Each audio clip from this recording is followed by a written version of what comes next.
paling benar. Saya merasakan kebangkitan komunis sejak beberapa tahun yang lalu, tadi sudah disampaikan oleh adik satu, sejak dihilangkannya pelajaran PMP dirubah, sejak dihilangkannya sejarah perjuangan bangsa sekarang dihilangkan, Pak. Artinya generasi kita muda sekarang ini sudah tidak tahu sejarah, Pak.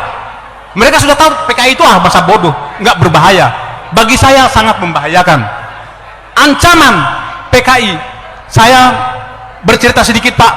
Apakah para pekerja Cina, TKA Cina yang masuk ini bukan merupakan ancaman, Pak? Saya dari Ternate, Pak.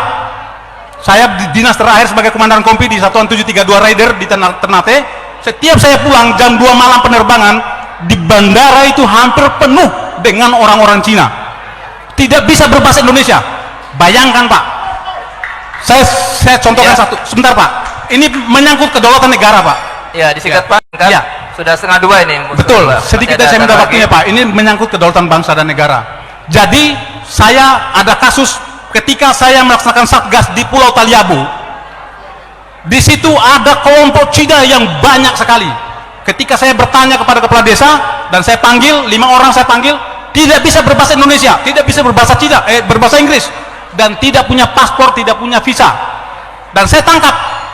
Malam hari saya didatangin satu letkol polisi, AKBP polisi, satu mayor tentara untuk menebus atau menjemput mereka. Saya tolak dengan ada imbalan satu kantong plastik uang. Saya tolak. Baik, Pak. Baik, Pak. Disingkat, Pak. Ya. Sudah Artinya lebih. bahwa negara kita sekarang dalam ancaman, Pak. Negara kita dalam ancaman. Jadi saya mohon harus ada ketegasan dari pemerintah, baik Bapak Fadli, mungkin dibikin dalam bentuk TAP MPR agar komunis itu tidak boleh berkembang di negara ini. Ya. Saya sendiri membentuk organisasi Cerdas Matra ini terpanggil, ini panggilan jiwa dan bentuk kecintaan saya terhadap bangsa dan negara.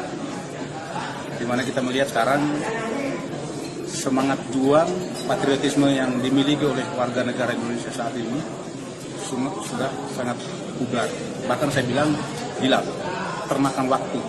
Kenapa saya menjadi prihatin? Maka itulah yang menyebabkan saya membangkitkan semangat juang dengan mengumpulkan para mantan-mantan prajurit untuk menjadi satu wadah. Yang pertama, tujuan daripada kita membentuk wadah ini adalah menyambung silaturahmi para mantan prajurit yang sudah dikeluarkan dari kedinasan, baik yang pensiun ataupun yang ex.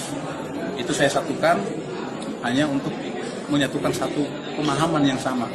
Kemudian yang kedua, di dalam silaturahim ini mereka juga diharapkan bisa memberikan informasi ataupun lowongan-lowongan pekerjaan sehingga yang tadinya tidak bekerja bisa bekerja dengan layak dan bisa membiayai anak istrinya dengan rezeki yang halal.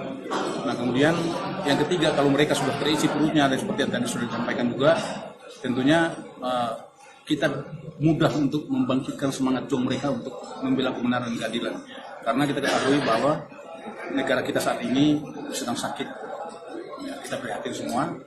Sekarang kalau kita bisa bilang masyarakat Indonesia sekarang, masyarakat atau rakyat kita membiayai pemerintah. Itu yang yang terjadi sekarang.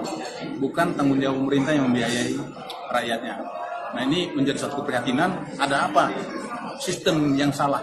Ini kita harus menjadi tanggung jawab bersama. Sehingga kami Cerdas Matra hadir untuk menciptakan kesejahteraan bersama sesama anggota, juga ingin memberikan kontribusi yang terbaik untuk bangsa dan negara ini. Pak, terkait intoleransi dan radikalisme, sikap daripada Trimatra sendiri bagaimana? Pada prinsipnya, politik kami tidak berpolitik, tetapi kami politiknya adalah politik negara, sama dengan doktrinnya Tentara Nasional Indonesia. Politik kami adalah politik negara. Apapun yang bersifat merongrong kedaulatan negara, maka kami bersama penegak kedaulatan negara, yaitu aparat TNI, kami ada di belakang. Tadi sudah saya sampaikan bahwa salah satu, bahkan mungkin kami satu-satunya komponen cadangan yang paling siap menghadapi perang kalau negara membutuhkan.